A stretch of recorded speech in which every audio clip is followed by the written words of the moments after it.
Srimad Bhagavatam, Canto 5, Chapter 13, Text 23. Namo Mahadbhyostu Namah Shishubhyo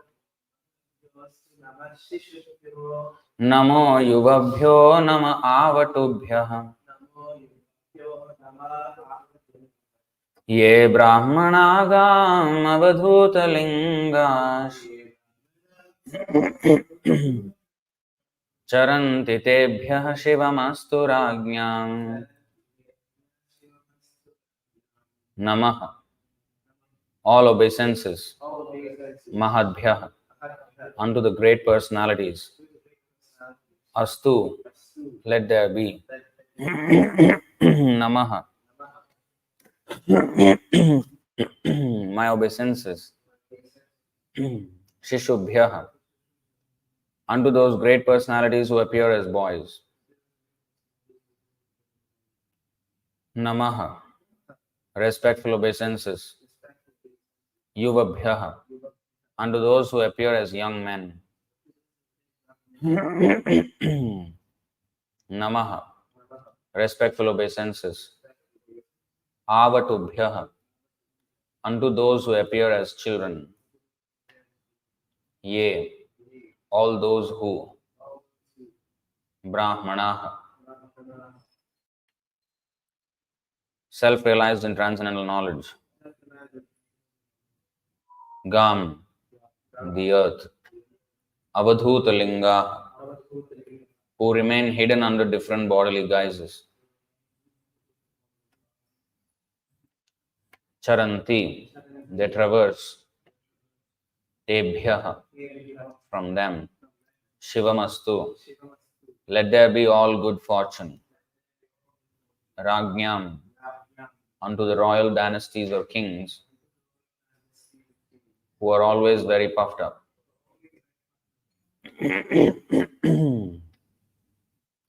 Translation and purport by Zivangrace A.C. Bhaktivedanta Swami Srila Prabhupada Ki Jai. Translation: I offer my respectful obeisances unto the great personalities, whether they walk on the earth's surface as children, young boys, avadhutas, or great brahmanas. Even if they are hidden under different guises, I offer my respects to all of them. By their mercy, may there be good fortune in the royal dynasties that are always offending them. Please repeat. I offer my respectful obeisances unto the great personalities, whether they walk on the earth's surface as children, young boys, avadhutas, or great brahmanas. Even if they are hidden under different guises, I offer my respects to all of them. By their mercy, may there be good fortune in the royal dynasties that are always offending them. Purport. King Rahugana was very repentant because he had forced Jadabharat to carry his palanquin. He therefore began offering prayers to all kinds of brahmanas and self-realized persons, even though they might be playing like children or hiding in some guises. The four Kumaras walked everywhere in the guise of 5-year-old boys, and similarly there are many brahmanas, knowers of Brahman, who traverse the globe either as young men, children, or avadhutas. Being puffed up due to their position, the royal dynasties generally offend these great personalities. Therefore, King Rahugana began to offer his respectful obeisances unto them, so that the offensive royal dynasties might not glide down into a hellish condition. Yes,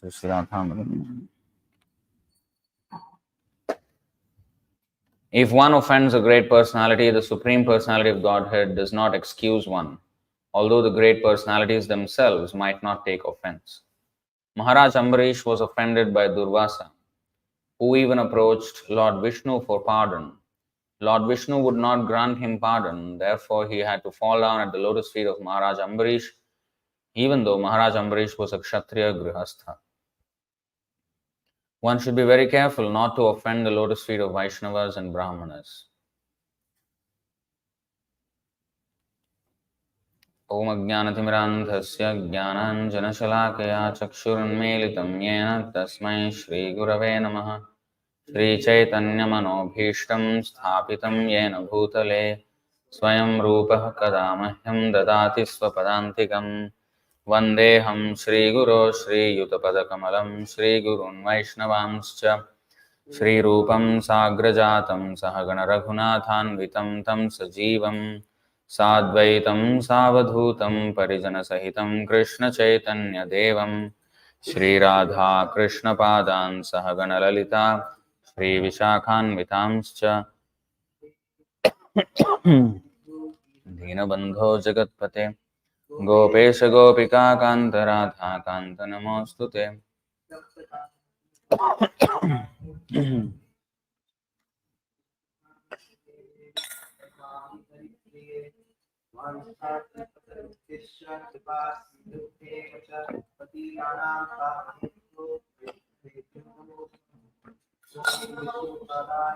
Krishna पृष्ठाय भूतले श्रीमते भक्तिवेदांत स्वामिनिति नामिने नमस्ते सारस्वते देवे गौरवाणी प्रचारिणे निर्विशेष शून्यवादी पाश्चात्य देशतारिणे। जय श्री कृष्ण चैतन्य प्रभु नित्यानंद श्री अद्वैत गदाधर श्रीवासादि गौर भक्त वृंद। हरे Krishna Krishna Krishna Hare Hare Hare Ram Ram Ram Hare Hare. So we know what happened. Jada was a great devotee, pure devotee. He was acting like a retarded fool until this point where he revealed his true nature before Rahugana, King Rahugana. So it's usually the human nature or material nature, I mean the nature of the material world, that conditioned souls, when they have power, they want to exhibit that power for prestige, for whatever. Whether it be within their control or beyond their control. Actually, there's nothing within our control really, but we think we take borrowed assets from the Supreme Lord and become proud of them. For example, let's take this verse.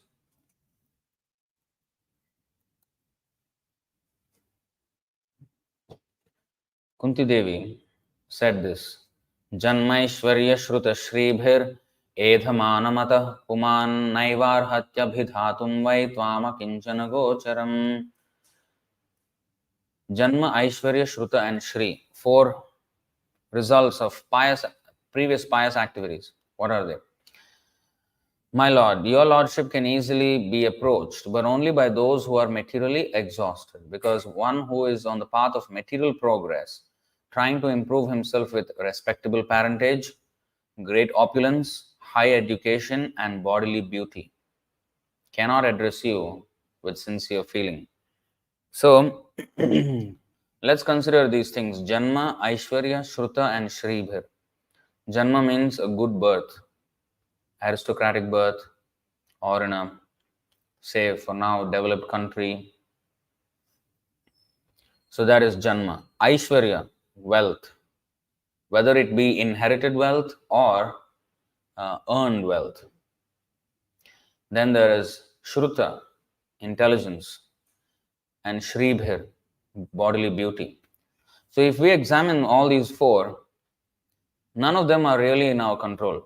One may think that intelligence is under one's control, but not really. Because we have been endowed with certain level of intelligence by our birth itself.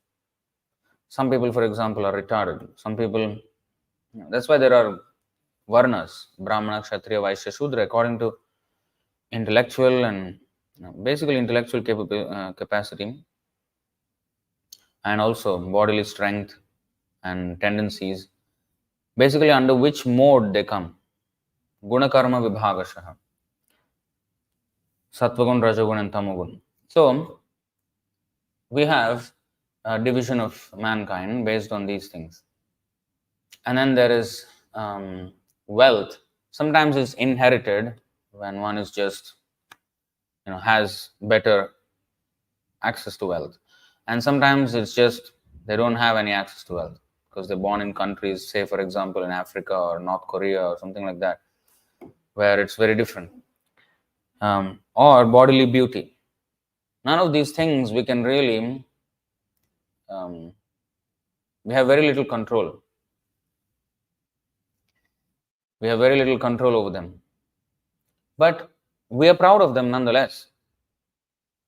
If somebody is beautiful, he or she becomes very intoxicated with that pride. If somebody is intelligent, he also wants to exhibit that intelligence and he is proud of that. Same with wealth, wants to flash their wealth. And janma, high birth, whether it be a developed nation or whether it be an aristocratic birth or anything, one becomes puffed up with that. So when one has some assets like that, one wants to show them off.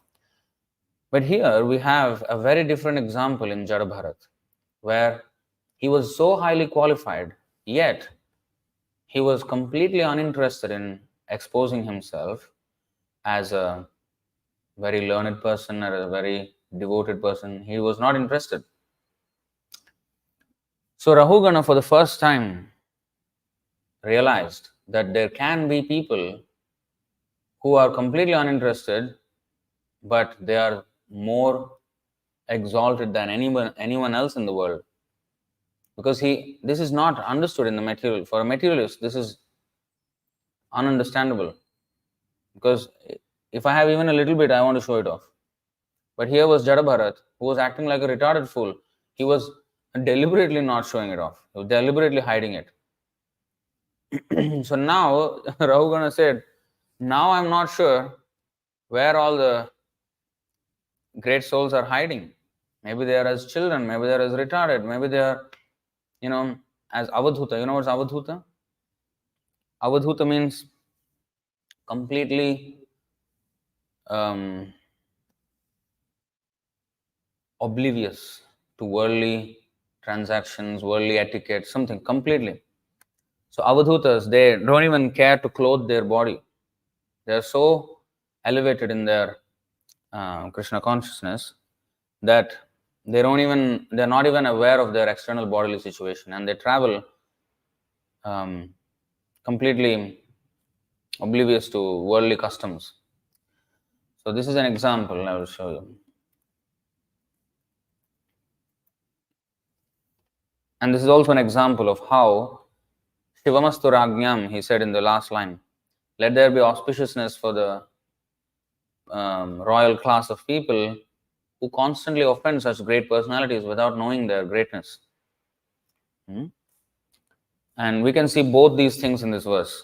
The Avadhuta behavior of a saintly person, in this case Rishabdev, who is an incarnation of Krishna himself, and the offensive behavior of people in general who do not understand the exalted nature. You see this 5:5:30. This is actually prose, not really a verse. See, Rishabdev began to tour. This Rishabdev is an incarnation of Krishna, who was a great king who had 100 sons. He instructed all of them in Krishna conscious principles, and then he left home, left his royal duties, and became an Avadhuta. He traveled everywhere.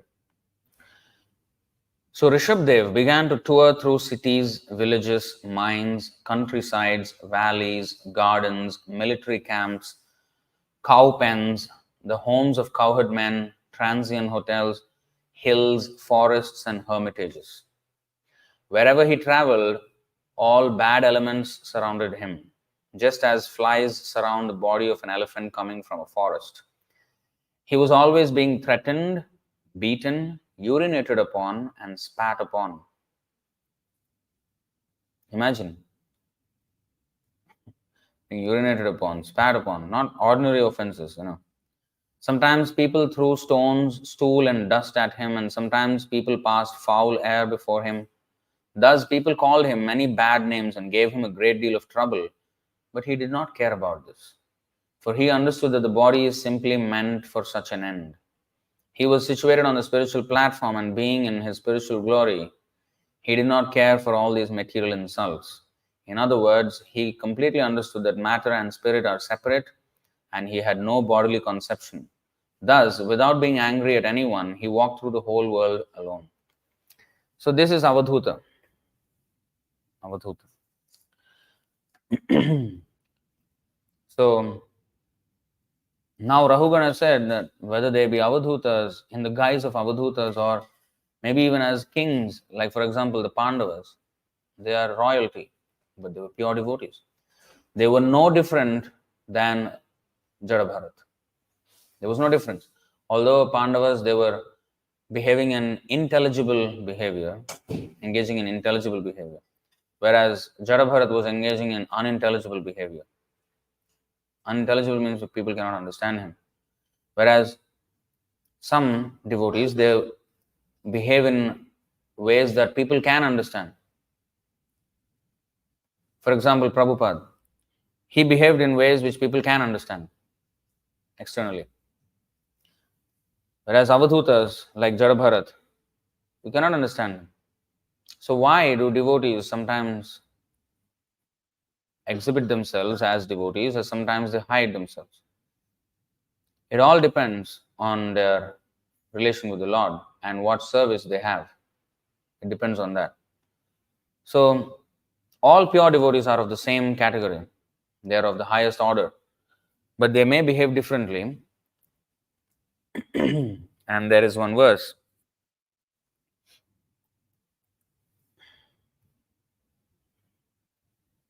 Madhya 23:39. Jar chitte Krishna prema koraya udoy, tar vakya kriya mudra vigyahana bujhoy. What does that mean? Even the most learned man cannot understand the words, activities, and symptoms of a person situated in love of Godhead. Even the most learned man cannot discern the words, activities, and symptoms of a person situated in love of Godhead. There was this incident, I forget the name of the devotee in Chaitanya Charitamrita, who was a servant of a king, and that he was a servant of a Muslim king. And he was serving him, and then when he saw a peacock feather, he fainted. And then there it is mentioned that only then people could understand his exalted nature. Until then, nobody knew. But because he could not contain his ecstasy upon seeing the peacock feather, and he just fainted because it reminded him of Krishna and all the pastimes, and then he fainted. So we do not know how a devotee, a pure devotee, exists and where he exists. Pure devotees are sent into this world by Krishna to benefit others. Now, if that is so, what benefit will the world get if the pure devotee hides himself? We have to think about this, right? If a pure devotee is sent into this world to benefit people, and then he hides, then how will the world benefit then? It is said that the Lord actually provides this world with all kinds of facilities like rain, sun, everything, all the necessaries that we need, only because of the existence of pure devotees. Maybe in hiding or in the knowledge of others, incognito or the otherwise. Because there are devotees in this world, the Lord still is interested to provide us with, the necessities.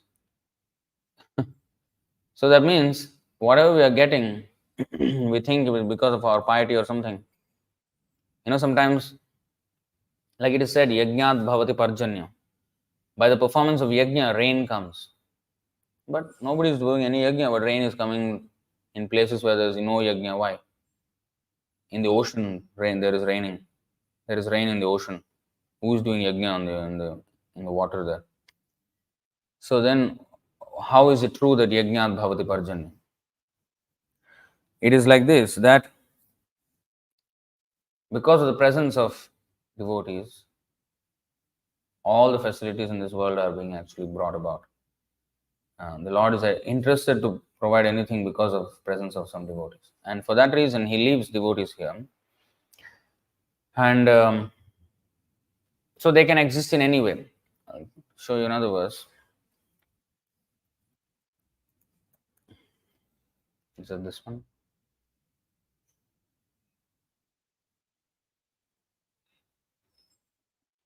Hmm. 10:20:36. गिरयो मुमुचुस्तोयं क्वचिन्न मुमुचुः शिवं यथा ज्ञानामृतं काले ज्ञानिनो ददते न वा. During this season, the mountains, this season means autumn. During the season, the mountains sometimes release their pure water and sometimes did not. Just as experts in transcendental science sometimes give the nectar of transcendental knowledge and sometimes do not. There's another verse, right, Prabhu, where it is said that they sometimes speak and sometimes don't.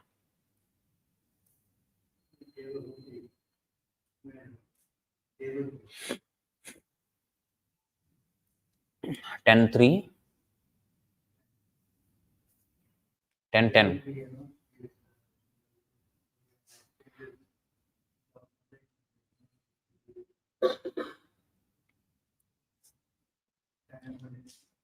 10:2.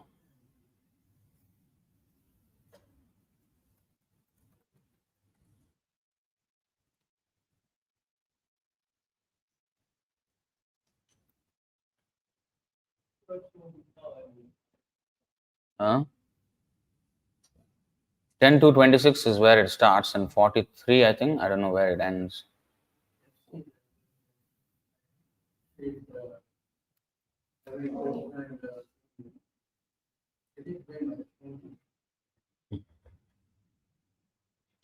So anyway, once we find out, we can.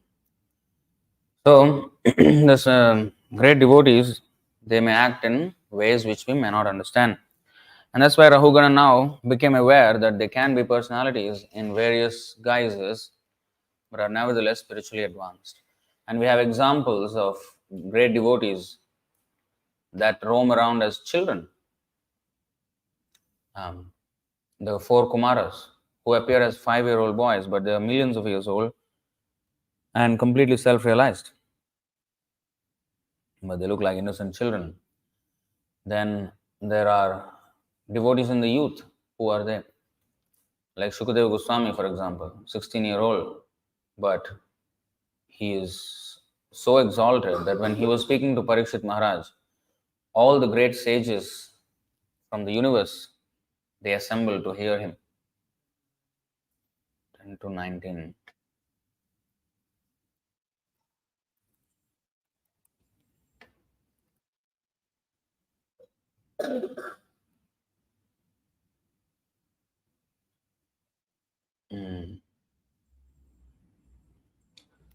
सा देवकी सर्वजगन्निवास निवास भूता नितरां नरेजे भोजेन्द्र गेहेऽग्निशिखे वरुद्धा सरस्वती ज्ञानखले यथा सती.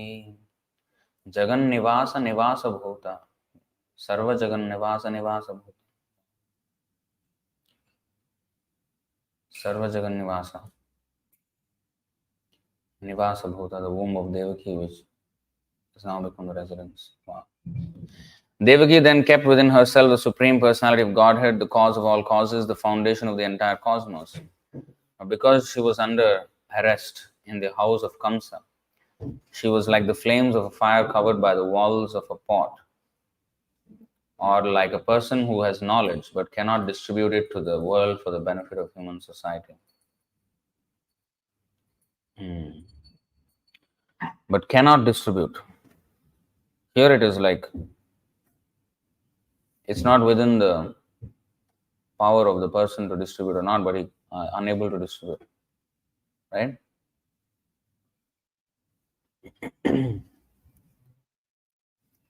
So cannot distribute it to the world for the benefit of human society. For example, I mean, in the case of Jada Bharat, he was able to distribute, but he hid himself. Um, when a qualified person came, he was not really qualified, he actually was an offender, but somehow he took compassion upon him and instructed him, because he is the king of everyone and he would make others Krishna conscious. So by preaching to one person, the whole kingdom can be benefited. Yadyad acharati shrestha. So Krishna also spoke to Arjuna, who was the king, and also great sages who are great leaders. So the Lord speaks to them and great devotees like Dhruv Maharaj, Prahlad Maharaj. So anyway, coming back, um,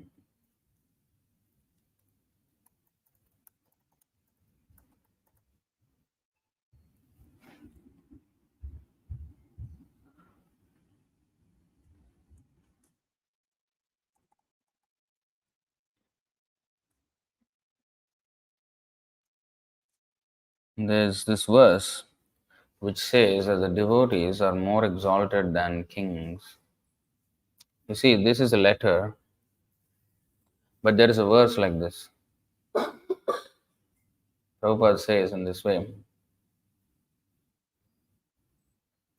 Main thing is that these boys and girls have understood what is austerity and the difference between spirit and matter. That is the highest knowledge of existence. Because they are engaged in serving Krishna in this way, you have nothing further to worry. Their position in life is very secure and sound because they're going back to home, back to Godhead without any doubt. Though they be dressed in rags, though they may be dressed in rags, still they are more exalted than kings. So, um, there is such a verse.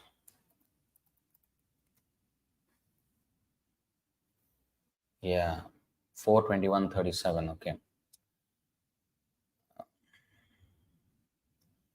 मा जातु तेज प्रभवेन्महर्द्भिः तितिक्षया तपसा विद्यया च देदीप्यमाने जितदेवतानां कुले स्वयं राजकुलाद्विजानाम्.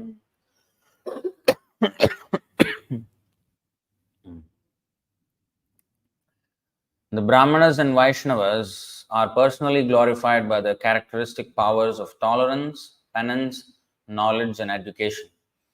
By dint of all these spiritual assets, Vaishnavas are more powerful than royalty. It is therefore advised that the princely order not exhibit its material prowess before these two communities and should avoid offending them. Well, this is very relevant to today's verse. It is advised, therefore, that the princely order not exhibit its material prowess before these two communities and should avoid offending them. And so today he is saying that Shivamastu Rajñam, let there be auspiciousness for the kings and royal dynasties who constantly offend great souls. More powerful than royalty. What is the word exactly? Majatu tejah prabhaven mahardhibhe. They don't do it. Oh.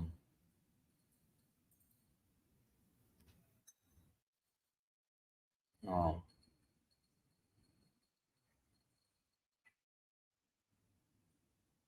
Ajita devatanam.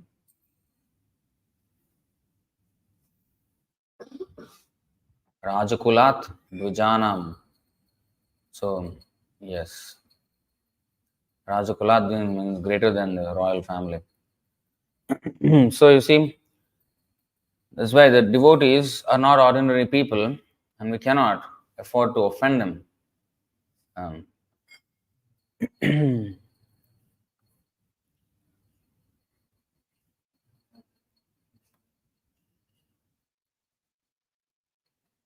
and this happens all the time. Like we have Prajapati Daksha, who was a great king, not just a great king, he was one of the sons of Brahma, no ordinary king of the earth. He was one of the Prajapatis. And he offended Narada Muni. He offended Lord Shiva. So it constantly happens. And they do not understand, especially.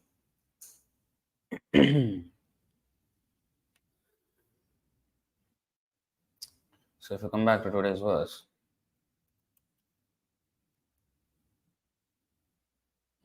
so Shishubhya as children, Yuvabhya, young men like Sukadeva Goswami, for example, Avatubhya, who appear as children, or even retarded, Avadhutalinga. So in this way, they may go around. Now, here it is said in the purport, if one, yes, he was very repentant. So now, if one offends a great personality, the Supreme Personality of Godhead does not excuse one, although the great personalities themselves might not take offense. Then Maharaj Ambarish's example is given here. So, in this regard,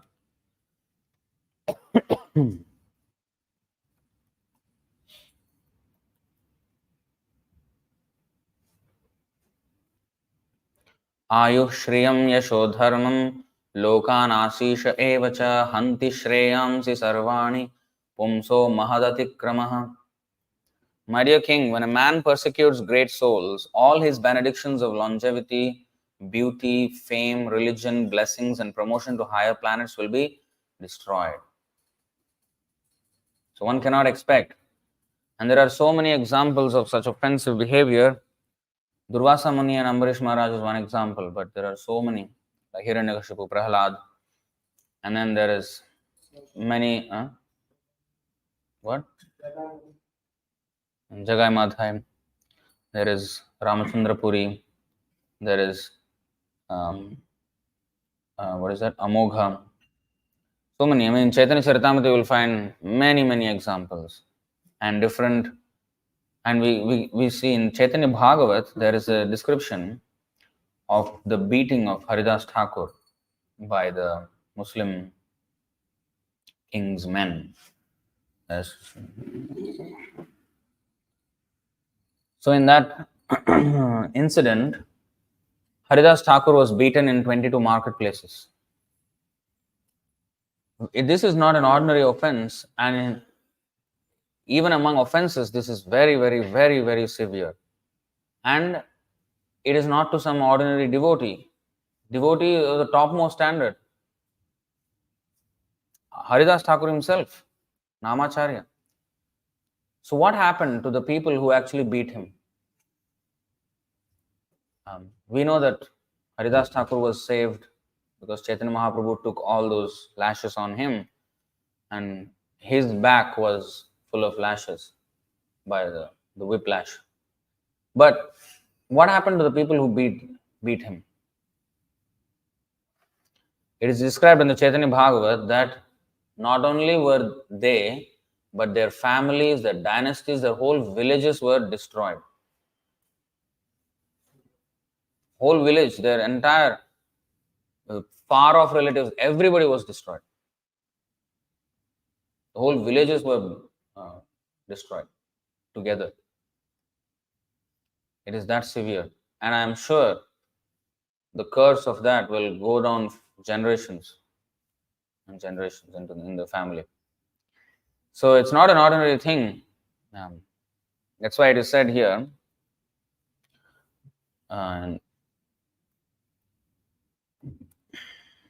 the devotees are very tolerant. Devotees are very tolerant, but this is what happens to people who employ such power against the devotees. Upayam katheshyami tava vipra shrunushvatat ayam hi atmabhicharaste yatastam yahi machiram. The last two lines are important. Sadhushu prahitam tejah prahartuhu kurute shivam. O Brahmana, let me now advise you for your own protection. Please hear from me. By offending Maharaj Ambarish, you have acted with self-envy. Therefore, you should go to him immediately without a moment's delay. One's so called prowess, when employed against the devotee, certainly harms him who employs it. Thus, it is the subject, not the object, who is harmed. So, this is what happens when we offend devotees. And harmed, what is harm? Like in the case of Amogha, he got cholera. Okay, there is a disease that happened. So that is one way. But it may not be all the time the same way the result of such offense may manifest. For example, in the case of Ramachandra Puri, the offense manifested as Mayavadi tendency. He became Mayavadi, impersonalist. Um, in the case of Durvasa Muni, he was personally chastised by the Sudarshan Chakra itself.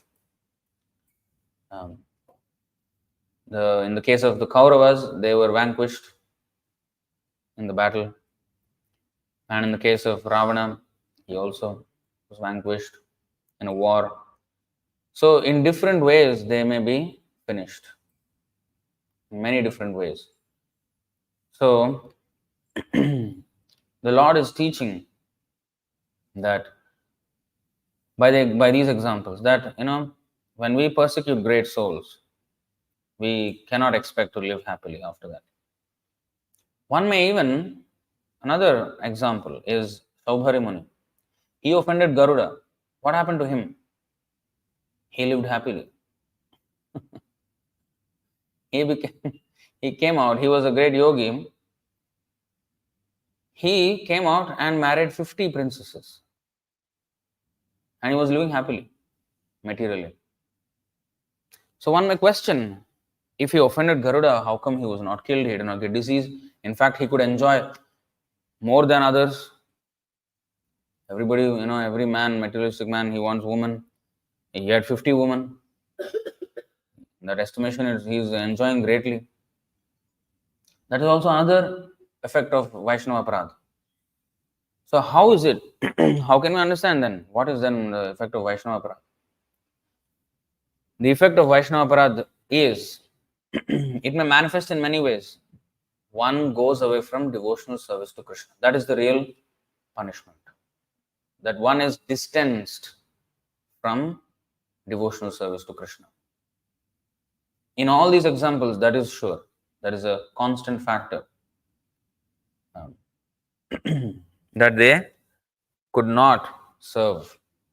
Whether one be diseased, whether one dies, whether one became materially very opulent, when we became Mayavadi.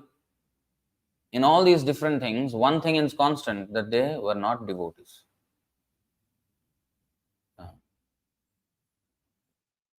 So, we cannot quantify this in any other way. Oh, I have now 50 queens, so nothing happened, I'm fine. So the point is, the person who is going through these things, he does not even realize. He does not even realize that he is actually suffering. He thinks he is fine, he is doing good.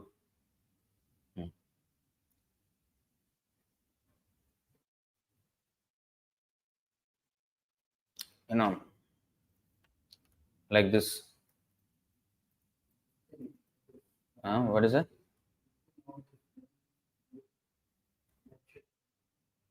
What is that? How to get out this one?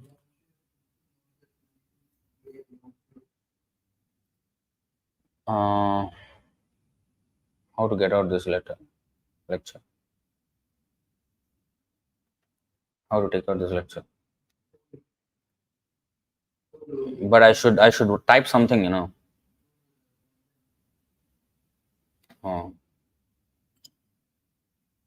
1960, 15 August, right? 68, 08.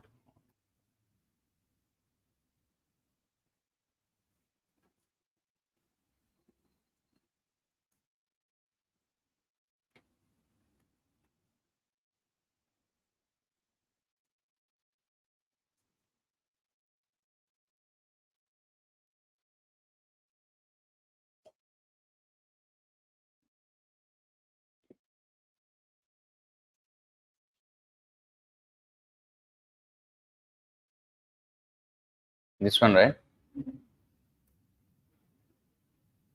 Where is it? What is the? What is the? Any word that I can search? Lecture.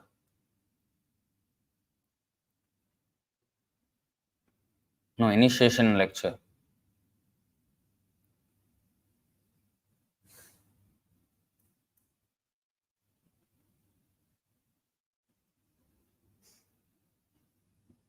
This one is it? Huh?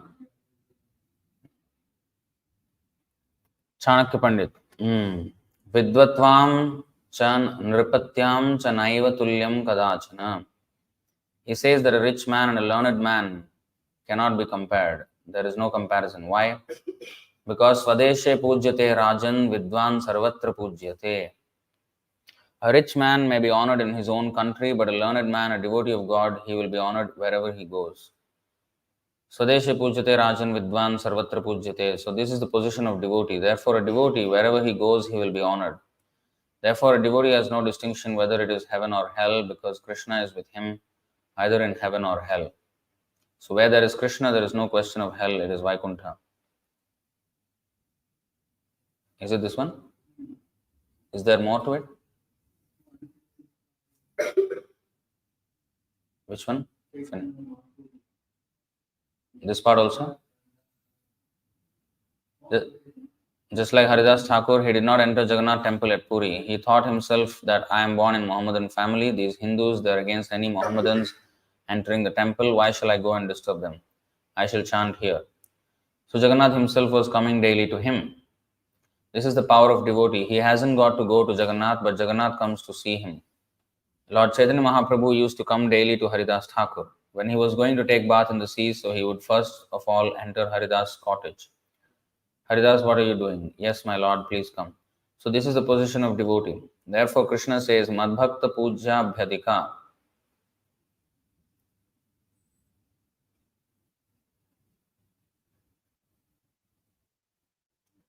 If somebody worships a devotee, that worshipment is more valuable than worshipping Krishna. Krishna says like that. So this is a process. Vaishnava process is parampara process. So today this nice girl is going to be initiated. Okay, this is something else.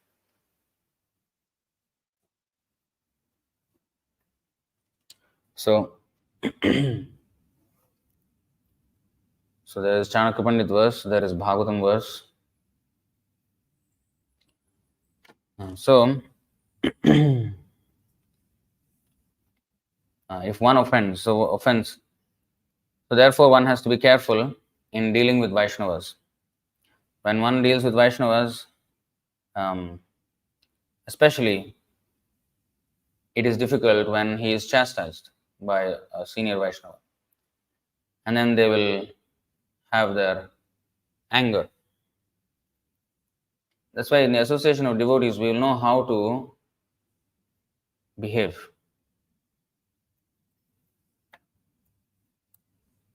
We will learn how to behave because we will fall many times. Nunam tvakrita punyaste bhritya yeshvishvarah shubhe kritagah sva atmasat kritva shishya dandam na yunjate. 4:26-21 Bhagavatam. When a master accepts a servant as his own man, he does not punish him for his offenses. The servant must be considered unfortunate.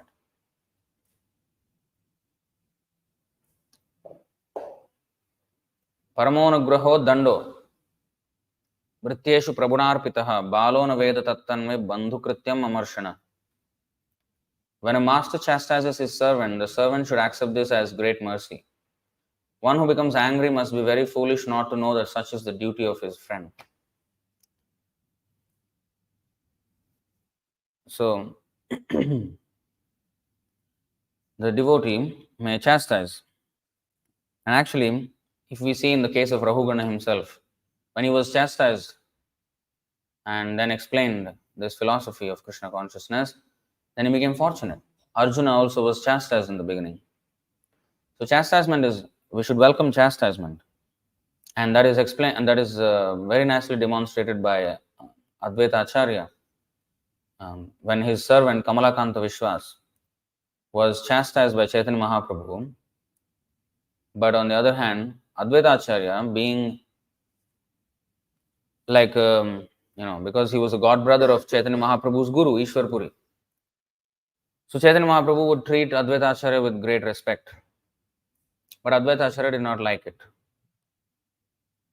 This is how they are teaching us how Vaishnavas should behave and think. If devotees are treating me with respect and cordial relation, that means he's not taking me as one of his own. He's treating me from a distance, because when a guest comes to one's home, he will treat him nicely. But own family members, he may shout at them. That means actually he is more closer to his family members. So whatever his feelings he may hide with the outside person, but he will show fully with the family members. So, and if suppose a father, he's maybe a strict father, he may correct his own son, but another child he may not correct. Just because he did not correct, that does not mean that he was more affectionate to the other boy and is not affectionate to his own son. Actually, the opposite is true. He cares about his son. He doesn't want his son to become misbehaved. So he would chastise his son. But he doesn't care as much for the other boy. So, Kamalakanta Vishwas was chastised by Chaitanya Mahaprabhu because he made a mistake. He did not understand the position of Advaita Acharya. Advaita Acharya is Mahavishnu, he's Vishnu himself. So, but he said that Advaita Acharya has a debt of 300 rupees. So when Chaitanya Mahaprabhu heard this, he said, what do you understand about the Lord? You are his servant, but you don't understand anything. He chastised him very nicely. And after that, when Advaita Acharya came to know this, Advaita Acharya became morose. He said, how come? He came to Chaitanya Mahaprabhu and said, you chastised Kamalakanta Vishwas, but you never chastised me like this. You are taking him as more dear than me. He is more dear to you than I am, it seems. Then later on, Advaita Acharya went and mixed with the Mayavadis. What is this? Ramayana? Vasishtha Ramayana, something. Yoga Vasishtha Ramayana. So this is actually impersonal ideas about Ramayana. So he was listening to this kind of community. And when Chaitanya Mahaprabhu came to know about it, Chaitanya Mahaprabhu beat him up. Then he liked it. Okay, now he considers me as one of his own. So sometimes, one of the AMAM session, Ask Me Anything sessions, some devotee asked in the live stream, oh, what kind of pastimes you like of Krishna? So I said, I have no devotion, first of all. So every pastime is first of all same. We cannot simply like one pastime and not like another pastime. Every pastime is same. But if you ask me, in my current state of existence, where I am very offensive, I like these kind of pastimes. These are my favorite pastimes, where people are devotees chastised nicely. Because that is what we need at this point. For my current level, I should understand that chastisement is good for me.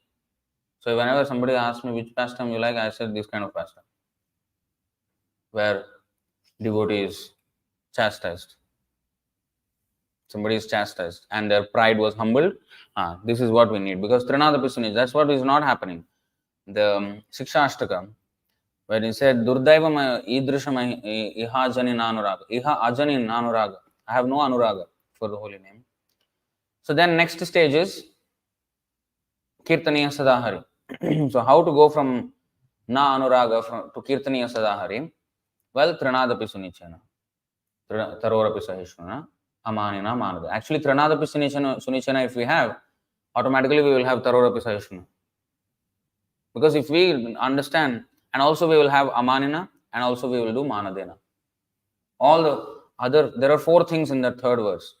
Trinada Pisunichana, Tarora Pisahishwana, Amanina, Manadena. And then Kirtaniya Sadahari can happen without interruption. Always chanting can happen. Always be Krishna conscious. So what are the things that are, what is the stumbling block in this? Trinadapi Sunichena.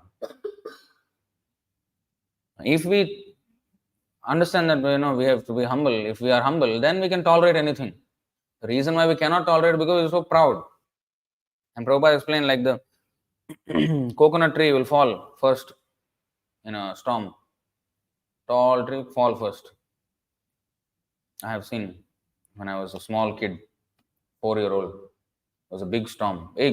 Our house was completely, one whole room was finished. All the roof fell, the walls all broken. Coconut trees all fell first. The tall trees broke in two, complete snap. Huge wind and everything. But the grass will just bend and stand after the storm. During the storm, it will just bend, which is akin to bowing down in humility. And then after that, just stand easily. So he can pass through the greatest storm compared to the tree. So when we are Trinadapi Sunichena, then automatically Tarorapi Sahasana will happen. Then Amanina means what? Not expecting any respect from others. That is byproduct of Trinadapi Sunichena. Manadena, always respecting others. Byproduct of Trinadapi Sunichena. So Trinadapi Sunichena is the real thing. And what will make Trinadapi Sunichena? Guru. And what is Guru? Initiation means I am now coming out of this thing where my mind is my Guru. Now this spiritual master is my real Guru. So I am willing to be dictated by him. That is the meaning of initiation. Karishye vachanam tava. Not karishye vachanam mama. No. Until now I am in the position of karishye vachanam mama. But now karishye vachanam tava. That is the difference. So that is willingly putting ourselves in a position where we are ordered. The order of the spiritual master is what is necessary for us to move forward. And that's how we become humble. Otherwise, we will think we are a great devotee, Sometimes there are immature devotees who will come and they will feel that, oh, devotees are picking on me. They are saying that I'm wrong, I'm doing this, I'm doing that. Better I just stay away from devotees. I can happily, when I come to the temple, I'm not peaceful because I'm corrected, I am chastised, or I want to be on my own, read Prabhupada's books, but here there is so much service. They'll ask me to do this and that, this and that, this and that. And so I might as well stay away from devotees and I can be peaceful in my Krishna consciousness. There is a saying in English. How can you face the problem when your face is the problem?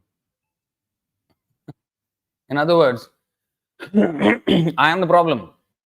My mind is the problem. Even if I am away from the devotees, I am still with my mind. Wherever I try to hide in this world, I am still with my mind. I cannot separate me from my mind. And my mind is my biggest enemy, not anyone else. I am seeing others, even devotees, as my enemy because my mind is telling me that these devotees are your enemy.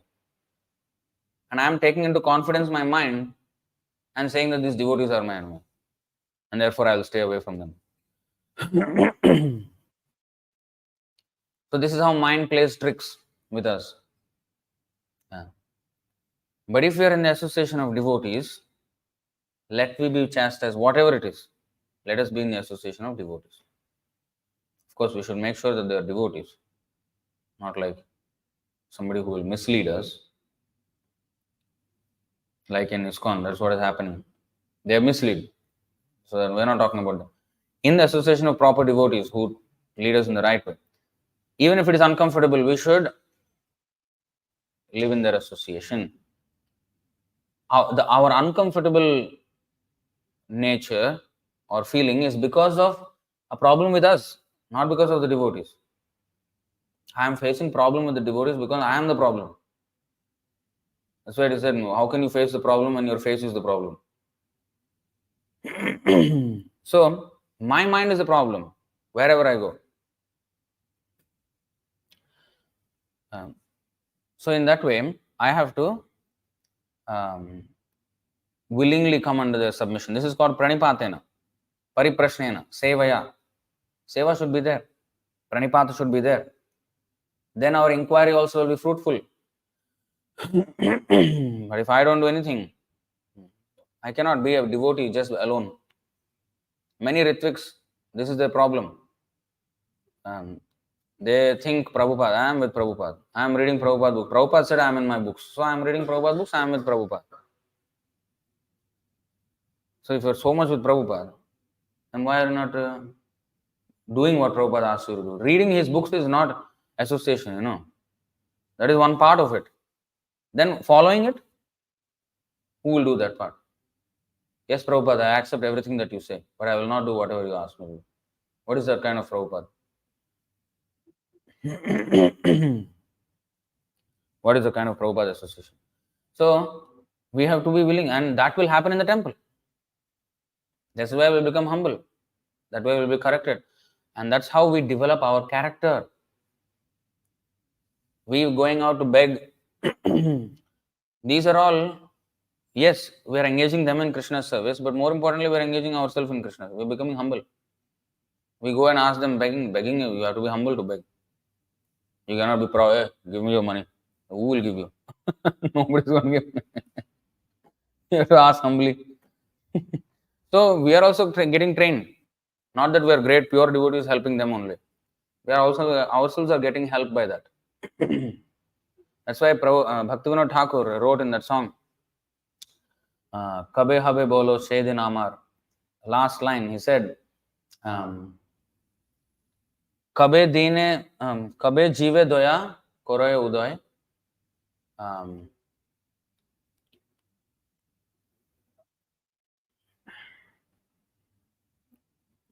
Sudina Hridaya, what is that? Sri Agnya Tahala Prachar. So he says, when will I become humble and meekly set out to preach the glories of the Lord? So preaching means actually become humble. Some people think preaching means only sitting down in a big chair and giving one class and becoming puffed up with that. No, preaching means actually becoming humble. Preaching means not simply talking. Preaching means to make the other person surrender, make devotee, train them.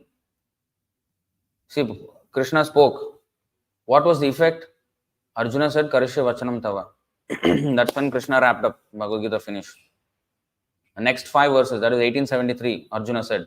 After that, Krishna did not speak, The next 5 verses are Sanjaya glorifying the Bhagavad Gita.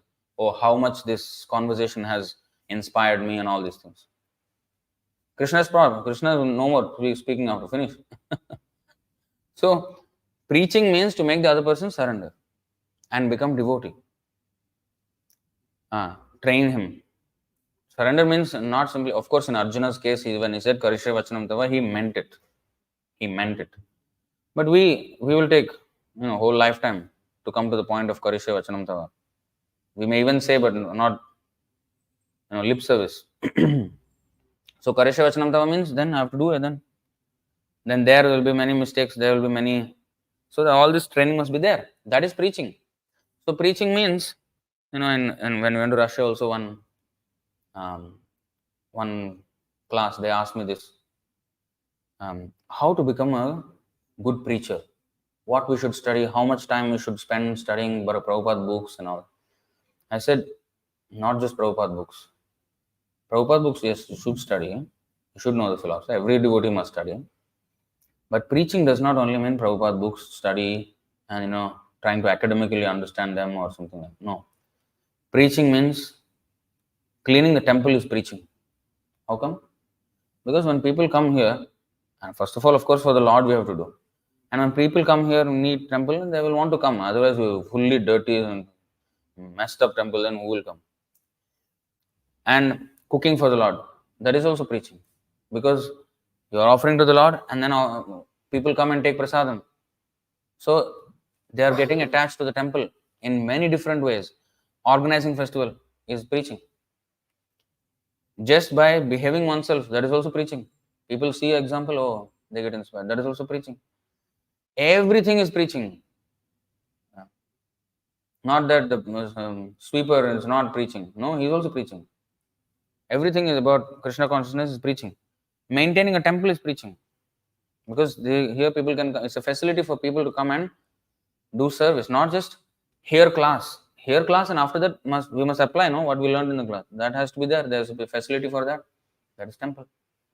So all these things will help others become devotees and then become trained, become surrendered. So all this is preaching.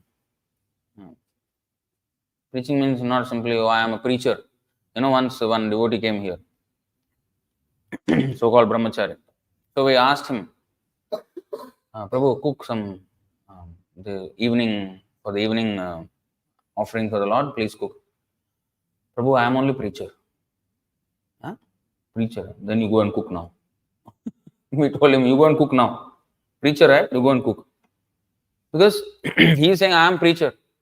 You cannot ask me to cook. Huh? What is that? Go and cook now. You got it. So he thinks preaching means I'll only talk only. Do nothing after that. Not lift a finger after that. No, that's not. So this is where we have to become humble. And you see this verse. One who becomes angry must be very foolish not to know that such is the duty of. So when we are chastised, we should not become angry. Just yesterday we received one message from one person in Russia. He was, I think, chastised or something. Oh, he's saying that, the president asked me to, they practically kicked us out of the temple. He said this and this. And I said, well, that doesn't look like he kicked you out. He must have chastised you because, and we also saw that particular person was a little bit hot-tempered person. So easily would retaliate. So of course must have done something which is, unbecoming or not proper, and he would have been chastised. And then he concluded that he was kicked out. No, he never was kicked out. He was chastised. But we must know how to take the chastisement and agree that yes, I was at fault, and pay obeisances, ask forgiveness, and that's how we deal with Vaishnavas.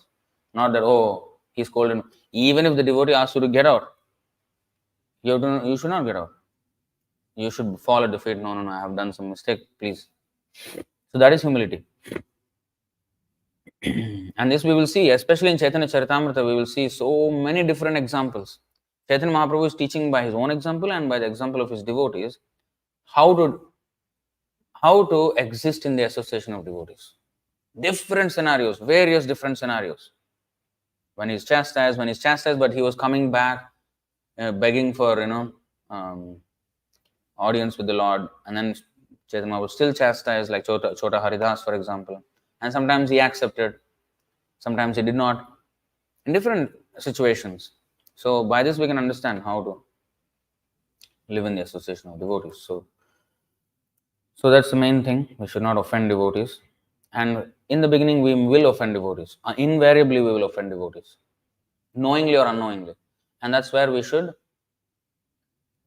morning we pay obeisances. We should not mindlessly do it. We should actually feelingly do it. That I have to pay obeisances, with or without my knowing, I may have committed offenses. So that's what Rahugana is saying in this today's verse. So I would like to stop here. Any questions or comments on this topic?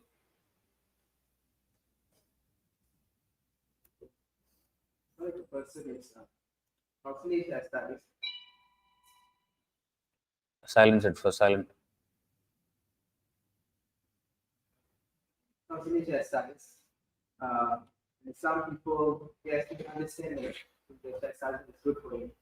But after a while, when many devotees understand, you get what's its meaning.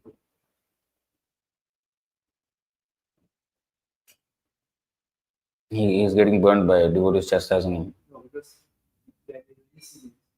all after some time, if he may feel like cannot take it. Then he must change. If he doesn't want chastisement, then he has to change. If he is doing something wrong, and if that is being corrected, and he's constantly being corrected on the same thing. When something is wrong, no? You should correct it, then he will not be chastised anymore. You will always, it's easy to always blame the other person. Oh, he's chastised too much. Devotees don't live to chastise others, but if there is something that is being corrected, the other person must put in at least some effort, because it is not easy to chastise. Who wants to like spoil his own mood chastising someone? He doesn't want to, and at the risk of alienating that person, if he does not change, and if he becomes angry like this verse says, and then he goes away, all the effort put in making that person a devotee is gone. Who is that? The devotee who chastises will feel the frustration also. But why will he still chastise? Because there is something that then has to be changed. So we must be taking chastisement well means not simply keeping a straight face while being chastised, and then later on getting depressed. That's not the meaning of getting chastised. We should take, okay, what I need to learn from this incident. Okay, I need to make conscious effort to change that. So that is what it means. That's what it means by taking chastisement rightly. So I should change. I cannot demand the others change. I will remain the same rascal. You stop chastising. So, follow up that question, what exactly is chastisement itself? Because some devotees, they might not be chastised, some of them just want to boast. So, how do we make it? Which one is personal, which one is actual chastisement? So you consult those devotees who are in knowledge of this, and then we have to tolerate others who are just chastising for no reason. Seniors, and they just, they're just trying to boast up. How do you do it? You will tolerate and bring to notice to the other seniors if his constant behavior in that way. Then I have to come to seniors who can sort out the situation. We were, when we were young, we got it nicely. We were with so-called senior devotees who were pakka bosses, 100% boss. Completely wrong, but simply boss around. So for 11 years, 12 years, working with them. Huh? It can be exploitation, but I can always take it to my advantage. When we were bossed around like that, I'm still thankful for many lessons I learned in that time. Because you see, like for example, this thing where Rishabdev was chastised and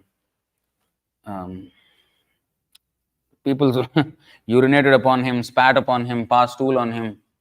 He did not say anything. I don't think the things we face will be anything close to that. So there will be, in the association of devotees, there will be some friction, because sometimes devotees in the beginning have a utopian idea of association of devotees. When they come, they will think that this is Vaikuntha, where, everybody praising other, there will be everybody like, hugging and, like in ecstasy, rolling on the ground, and it's not going to be that. Because Bhaktisiddhanta Saraswati Thakur said everybody is a patient in a hospital, everybody is having disease.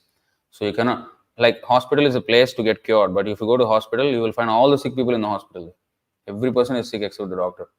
So you would go to the doctor to get cured and tolerate the sick people. Like if I'm in a ward with 5 other people in the ward, everybody is coughing or whatever they have, I have to tolerate.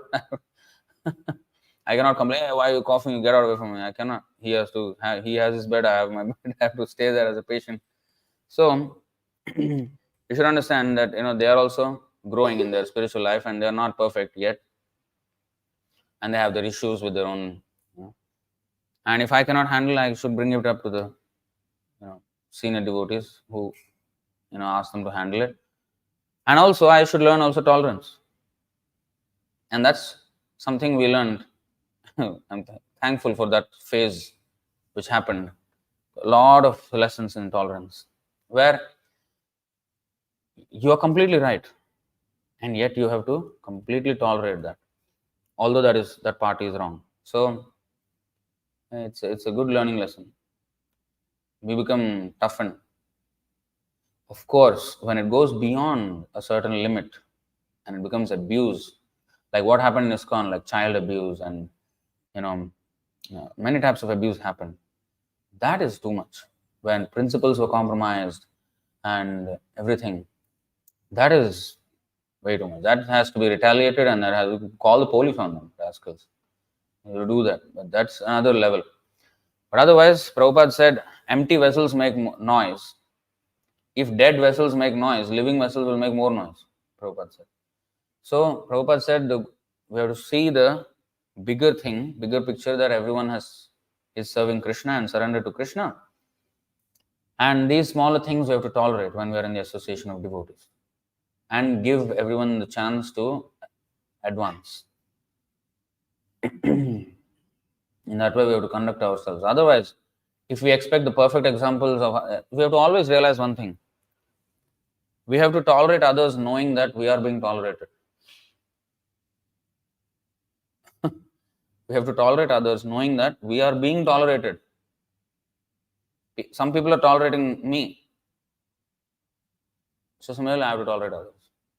If that person has to change, then I also have to change. So somebody else is tolerating me, so I have to also tolerate others. And of course, that person also has to put in effort, but I cannot force that person. If it is not within my jurisdiction to change that person or chastise him, then if it is really bothering me, then I can consult other devotees and get the person to talk to them. But ultimately, I have to become more resilient. I should stop blaming others for my trouble. There is this verse. And this is the problem in today's, even in marriage relationships. What is that verse? 6.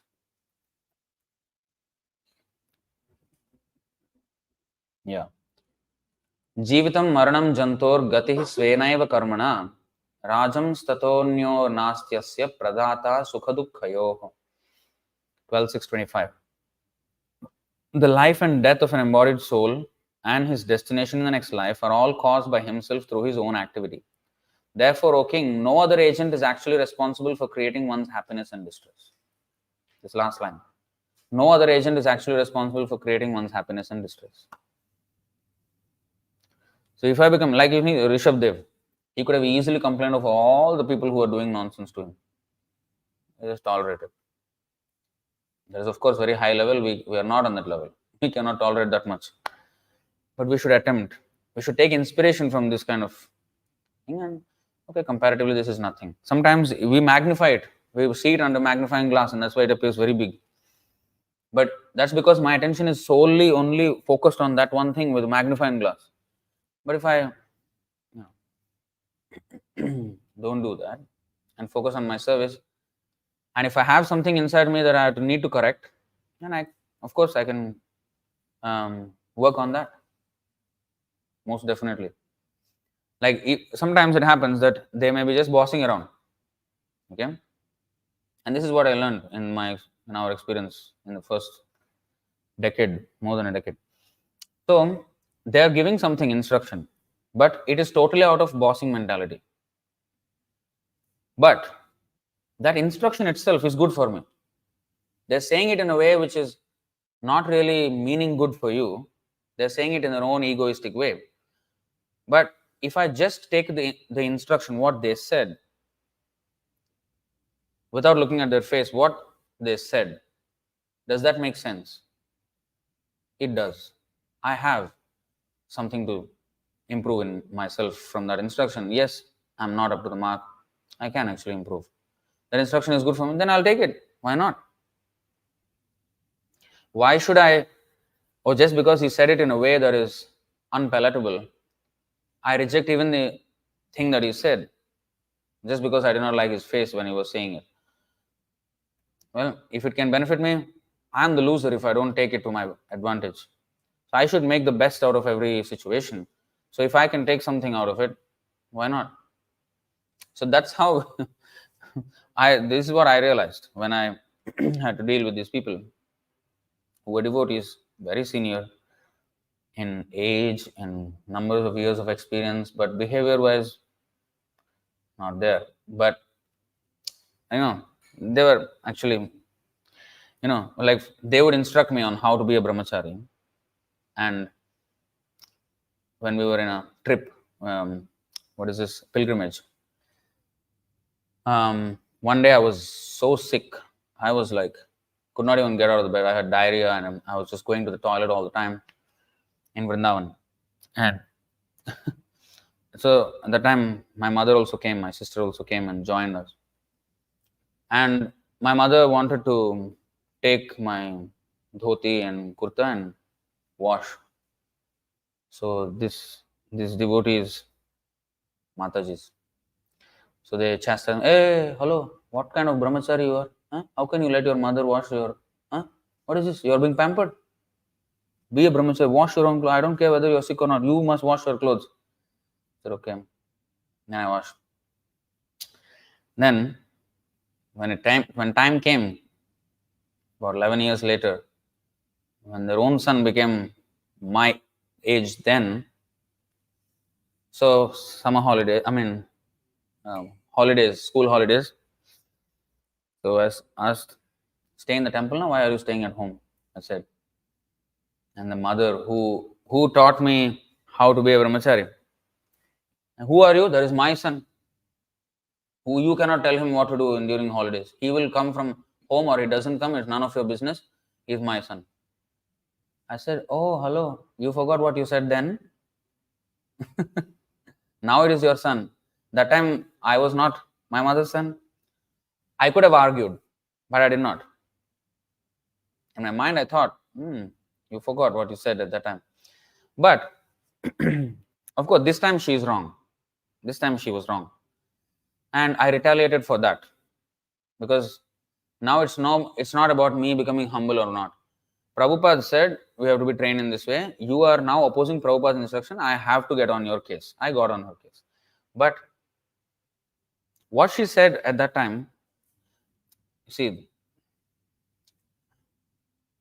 many a time ladies have this women rivalry, women jealousy. So they said it out of that at that time. Not really because they were interested in me becoming a brahmachari. No, not really interested. They're interested to show their superiority over other women. So that's what they really want to do there. But it helped me. Yes, okay, I will follow. So we can always take it in this way. There have been false allegations. So many things happen. But take it in the right way. Then what happened? Otherwise, I would not have been here. Long ago, I would have left. Long ago. Maybe 15 years ago, I would have left. But what do we take as more important? Just to react to them, or should I take my spiritual life seriously? And I know that this is the place, then I should tolerate whatever it is, however difficult it is.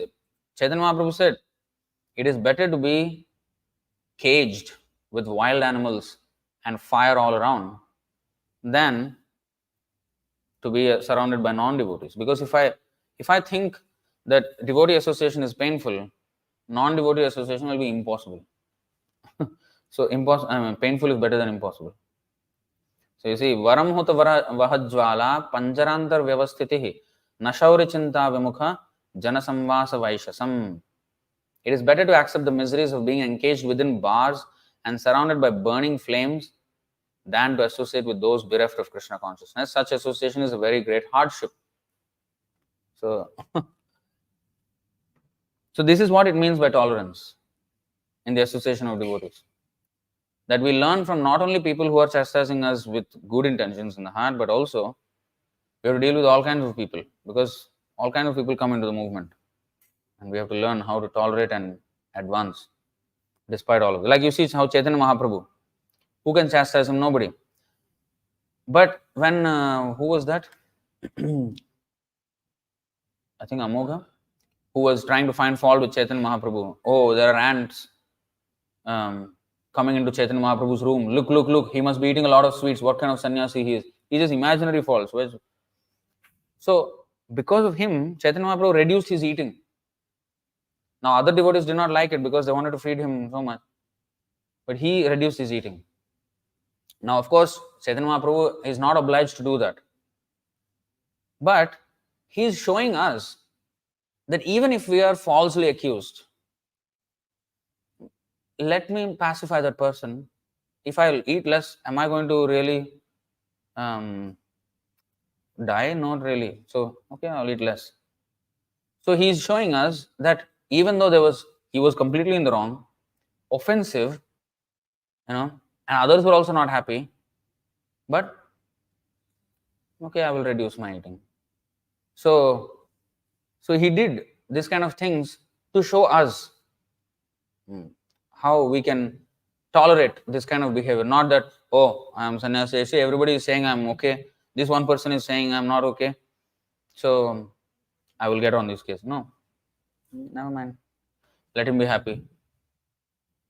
So some things we can tolerate. Some things, when they're transgressing the order of the Guru, then we have to get on their case. Like that. So all these nuances in devotee dealings, we will learn in the association of devotees. Nowadays, even in relationships, easily divorce. Why? They cannot deal with each other.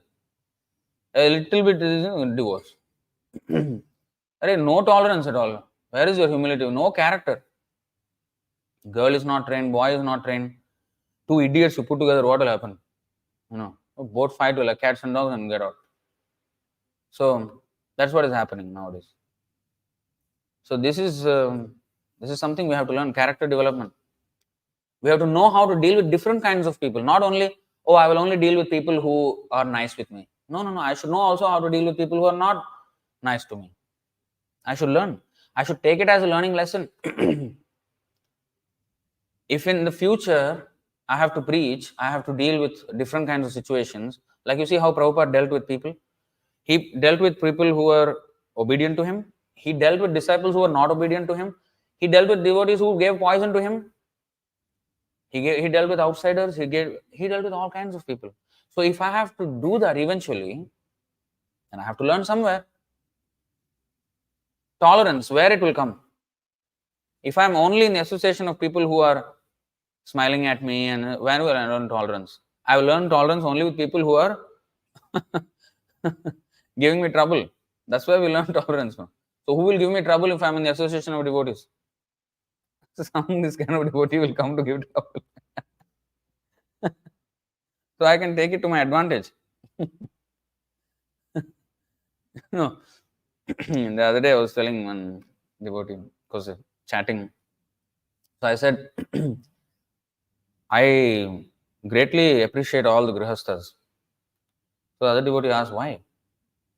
Because the Almighty always give me free valuable lessons for free. What kind of lesson? Because each grihastha will have some kind of family problem. This or that, or this or that, or this or that. 100 million. Each grihastha has different flavor of problem. So they're all preaching to me how family life is not good. I'm very thankful to grihasthas who give me valuable lessons for free. I don't have to go through that to learn. No? By looking at, okay, I learned this is one more problem, another problem. So, if not this problem, then another problem. So, how troublesome that. And at the same time, we should appreciate that despite all the troubles, they are taking and coming to temple doing service. So, in this way, we have to fine tune ourselves in order to become devotee. How to live in the association. You have to learn. That's why Chaitanya Charitamrita, you will find all examples. Not only all nice devotees. Some Ramachandra Puri will be there, some Amogha will be there, some characters will be there who will be giving trouble. Living in the association and giving trouble. So, how to deal with them. So that is also given. So all these things we have to learn. And of course, Krishna is the ultimate decider. Eventually, if that person is always constantly just offending, Krishna will make sure that he will leave the association. But while he is there, we should learn how to live. And help him at the same time as much as we can to come out of that mentality. But if we can't do anything, tolerate and learn tolerance. If I can't help him, I'll help myself. Make something, make hay while the sun shines, they say. Whatever it is, we make something good out of it. Take profit out of it. If I just get on his case and get all my mind, or hey, how he can behave like this and all that, I have to deal with my own mind after that.